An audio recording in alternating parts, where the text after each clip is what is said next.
Bon, un peu comme à Spa, finalement, c'était un petit peu rompiche jusqu'au milieu de course, mais honnêtement, avec les stratégies, la course a été pas mal et d'une certaine manière, la safety car, finalement, nous a privés d'une petite bataille intéressante en fin de course.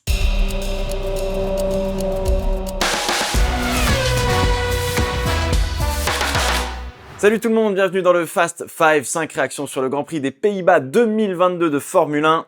C'est parti! Ça fait méga longtemps que j'en avais pas parlé, mais on va commencer direct par Valtteri Bottas et Alfa Romeo plus largement. Alors, c'est un peu la merde. En soi, l'Alfa Romeo en début de saison, il y avait du potentiel, ça jouait même avec les Mercedes si vous vous en rappelez bien. Ça scorait des points, ça avait de la vitesse pure, mais ça avait un petit peu plus de mal en qualif en règle générale. Guan Yu Zhou, lui, il était en train d'apprendre la Formule 1 en plus, donc bon, bref. Quelques occasions qui ont été certes manquées, qu'on peut mettre sur de l'erreur humaine. Alors je continue sur Guan Yu Zhou qui, à part le Grand Prix de Grande-Bretagne, n'a abandonné que sur des problèmes mécaniques, ce qui porte à 4 abandons, généralement assez tôt dans le Grand Prix, ce qui est relou. Côté Bottas, on est à 4 abandons mécaniques aussi, et un bac à sable où il avait rien demandé à Spa-Francorchamps, donc bon. Alors je sais pas vous, mais perso, je trouve que ça commence à faire vraiment beaucoup trop. Je pense que pour Frédéric Vasseur aussi. La voiture s'est faite larguer depuis quelques Grands Prix maintenant, on retrouve plus les Alfa Romeo qu'on avait en début de saison. À croire quelque part que Ferrari se sert d'Alfa Romeo pour faire des tests de power unit, et encore, ou alors il leur file les moteurs un peu dégueux qui dorment dans le coin d'un garage là quelque part dans l'usine et qui ont pris la flotte parce que le toit de l'usine est en train de fuir quoi. C'est relou. Non, vraiment, c'est relou. Alors, si je ne m'abuse, ça fait aussi un petit moment qu'on n'a pas vu de nouvelles améliorations sur la voiture, hors les packages aéro pour les circuits à haute vitesse, comme Spa-Francorchamps ou Monza, qui sont de toute manière prévus depuis le début de l'année. Et vous allez me dire, oui, c'est normal, ils ont plus assez de budget.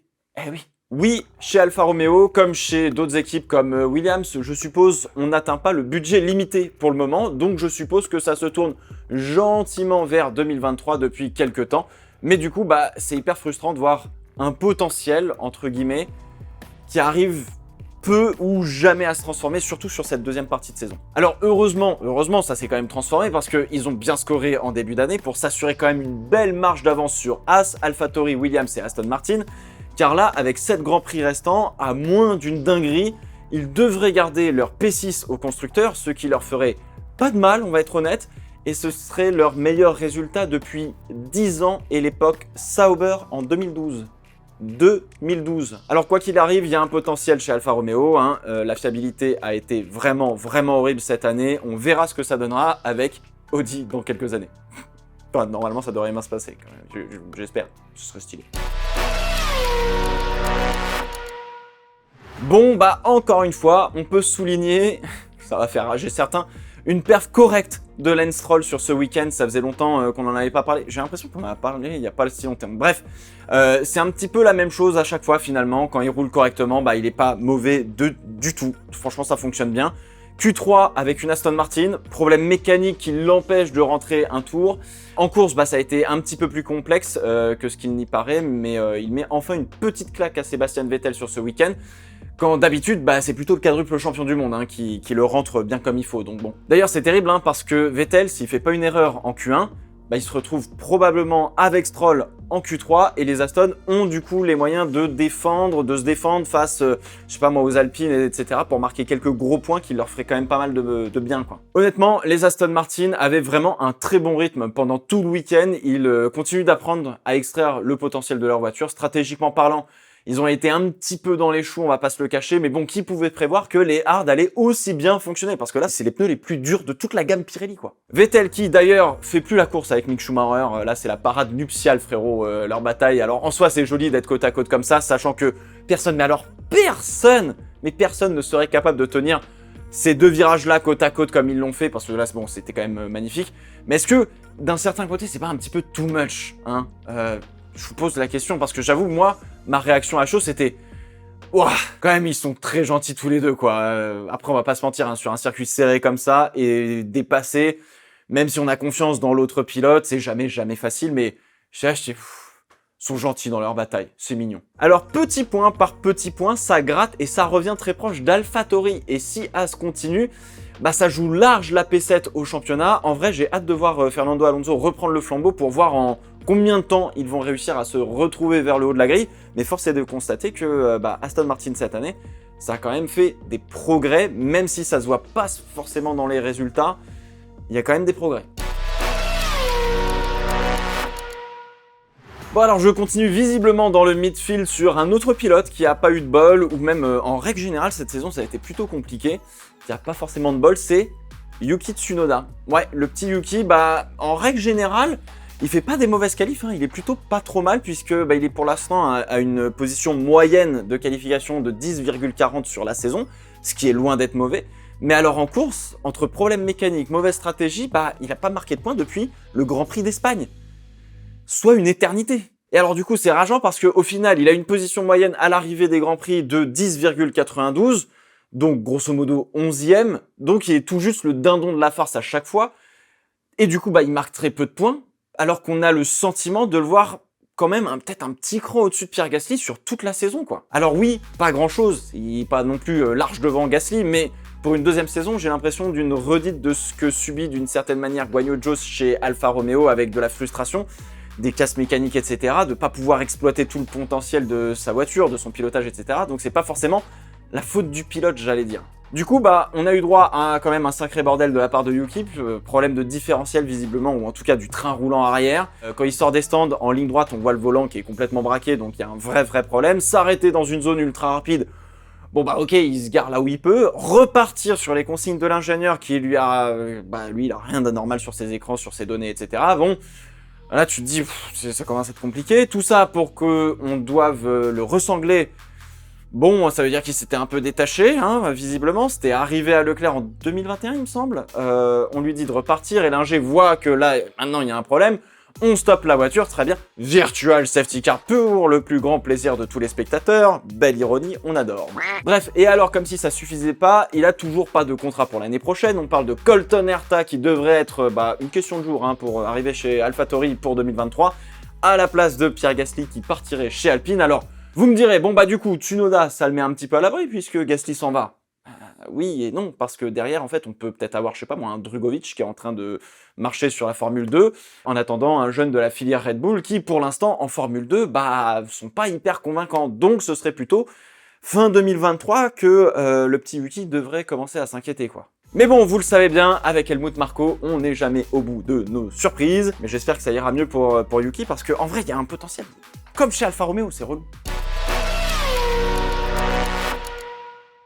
On ne l'avait pas vraiment souligné à Spa-Francorchamps, mais Ferrari avait pour une fois fait les choses correctement du coup. Alors en termes de résultats, on a été plus impressionné par Max Verstappen qui a marché littéralement sur toute la course à Spa, mais Ferrari n'avait effectivement rien raté pour une fois, et là, on repart dans les travers sur ce Grand Prix des Pays-Bas.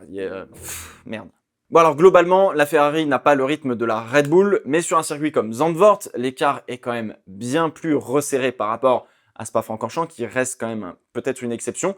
Dans les débuts de relais, en fait, Charles Leclerc arrivait à tenir la cadence de Verstappen. Puis vers les fins de relais, c'est là où la Ferrari commençait à vraiment pêcher. Alors la Red Bull tenait bien mieux ses pneumatiques, donc stratégiquement parlant, ça devenait quasi impossible de pouvoir tenter un coup pour Ferrari.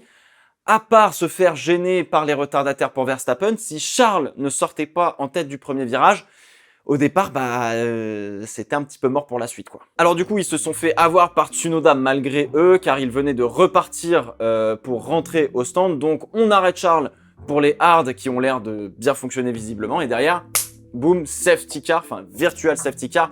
Et les deux Mercedes passent la Ferrari. Donc, pas d'erreur de ce côté-là. Ils pouvaient juste pas prévoir que Tsunoda allait repartir. Juste pas de chance.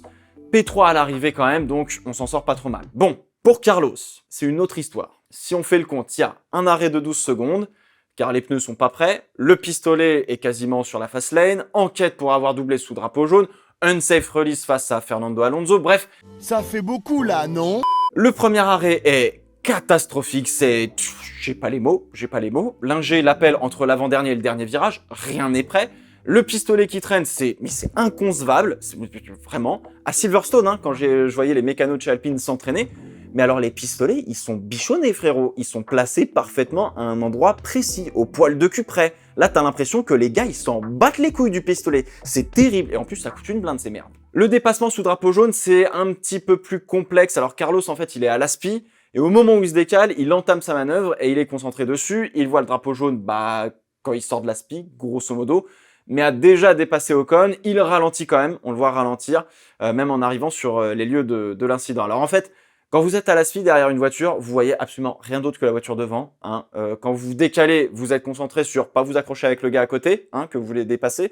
Bref, si le drapeau arrive un peu tard, vous ralentissez quoi qu'il arrive, mais vous pouvez pas revenir en arrière entre guillemets, vous êtes déjà à 2 de front, donc tu peux pas te rabattre ou éviter un objet. Là, les mecs, ils arrivent quand même à 300 km/h. Le drapeau jaune est agité genre 100 mètres avant l'incident. C'est juste pas assez. Faut qu'il soit agité en sortie de dernier virage pour prévenir et éviter qu'un pilote entame une manœuvre de dépassement à plus de 300 km/h et se colle dans la boîte de vitesse d'une autre voiture qui est du coup à l'arrêt parce que Bottas est en train de sortir de la voiture. Alors aussi, plus d'un tour pour mettre la course sous régime de safety car, alors que ça prenne quelques secondes, le temps de vérifier que le gars ne fasse pas une Tsunoda et reparte, etc. Je dis pas, mais là on a attendu bien trop longtemps et ça crée une véritable situation à risque, je trouve. Pour terminer sur Sainz, le unsafe release. Alors, va falloir qu'on m'explique comment à Zandvoort, la voie descente paraît plus étroite qu'à Monaco. C'était à chaque arrêt super dangereux pour les mécanos, pour qu'ils puissent bosser en sécurité, mais il faut faire des créneaux pour les voitures là. Enfin bref, un peu dur le unsafe release, sachant que Sainz essaie de pas rouler sur le mécano McLaren qui, avec le cric, est en train d'essayer de soulever une bagnole. Et puis au moment où on lui donne le go, il a large le temps de ressortir sans danger devant l'Alpine. Enfin bon, bref, 15 secondes à 60 km/h pour traverser la voie de descente, mais c'est vous dire à quel point, en fait, elle est hyper petite, cette voie de descente. Donc je suis désolé, mais bon, alors il n'y a pas beaucoup de place à Zandvoort, mais il faudrait revoir l'infrastructure parce que là, enfin, moi, personnellement, je trouve que c'est le boxon.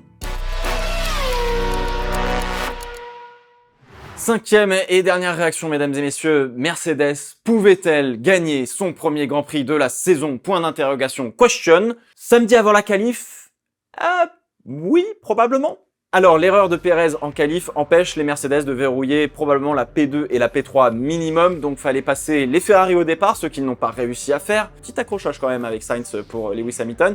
Sainz en plus était clairement pas dans le rythme du tout sur le premier relais, mais vu comment c'est difficile de dépasser, Hamilton pouvait pas faire grand chose en médium contre les softs, et je me dis, est-ce que Sainz aurait pas eu des petits mini dégâts entre guillemets avec l'accrochage de Lewis Hamilton?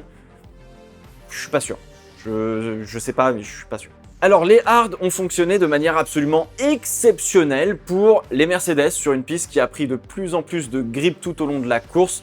J'avoue que j'ai énormément de mal à expliquer pourquoi. Faudra demander à Pirelli ce qui se passe, quoi.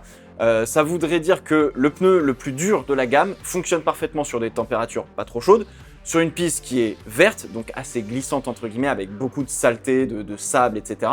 Ce qui en théorie devrait plutôt être l'opposé de ce qu'il devrait se passer, je suppose. Donc c'est un peu un mystère. Les Mercedes en hard roulaient plus vite que Verstappen en médium. La VSC et la safety car nous ont malheureusement privés d'un combat de fin de course hyper intéressant qui aurait peut-être pu tourner à l'avantage des Mercedes puisqu'elles étaient 2 contre 1 face à Verstappen. Pas sûr que ça aurait véritablement fonctionné quand même au bout du bout, quoi. Alors Russell qui pite sous la safety car ne fait qu'accentuer l'inévitable. Verstappen en soft face à 2 Mercedes en pneus hard ou médium du coup usés. En fait, Verstappen il serait passé de toute manière. L'endroit de la relance de Lewis Hamilton de la safety car est le plus mauvais call qu'on ait pu voir depuis un petit moment. De toute manière, s'il ne se faisait pas dépasser sur la ligne par Verstappen, ça se serait fait au plus tard le tour suivant, qu'on soit bien d'accord. Bref, en termes de perfo pur, il y avait bataille sans aucun doute. Et à 2 contre 1, Mercedes avait un tout petit avantage, je pense. Les circonstances de course les ont plombés et ils peuvent être déçus car le résultat ne reflète pas ce dont ils étaient vraiment capables. Charles est donc à égalité de points avec Pérez. Ils sont à 109 points de Verstappen qui paraît désormais intouchable. Et Mercedes revient à 30 points de Ferrari qui compte 135 points de retard sur Red Bull. La vraie question, du coup, c'est qui va finir deuxième. Et même s'il n'y a plus vraiment d'enjeu au championnat, ce qui reste quand même intéressant, c'est que Red Bull peut se faire amarrer par Mercedes sur certains circuits, peut-être même Ferrari une fois de temps en temps. Normalement, on va pas vivre des dominations à la Spa-Francorchamps tout le reste de la saison. Bien qu'à Monza, la claque pour Ferrari risque de faire peut-être un petit peu mal, sauf si les améliorations qu'ils apportent marchent bien.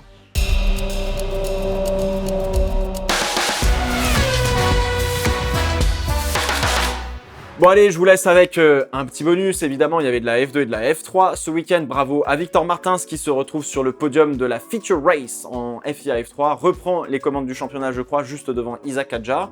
La finale à Monza, c'est ce week-end, ça va être juste incroyable, donc vraiment pour le coup, ne loupez pas ça. En revanche, pour Théo Pourchaire, ça devient hyper compliqué. Dans le mur en qualif, Drugovich qui prend beaucoup de points. Le Brésilien peut être titré lui aussi à Monza alors qu'il reste encore 2 meetings, Monza et Abu Dhabi. Voilà, c'est la fin de ce Fast 5, j'espère qu'il vous a plu. N'hésitez pas à me donner vos réactions dans les commentaires. On se retrouve la semaine prochaine pour le Fast 5 du Grand Prix d'Italie à Monza. Ça c'est bien, ça c'est bien. D'ici là, portez-vous bien. Ciao, ciao.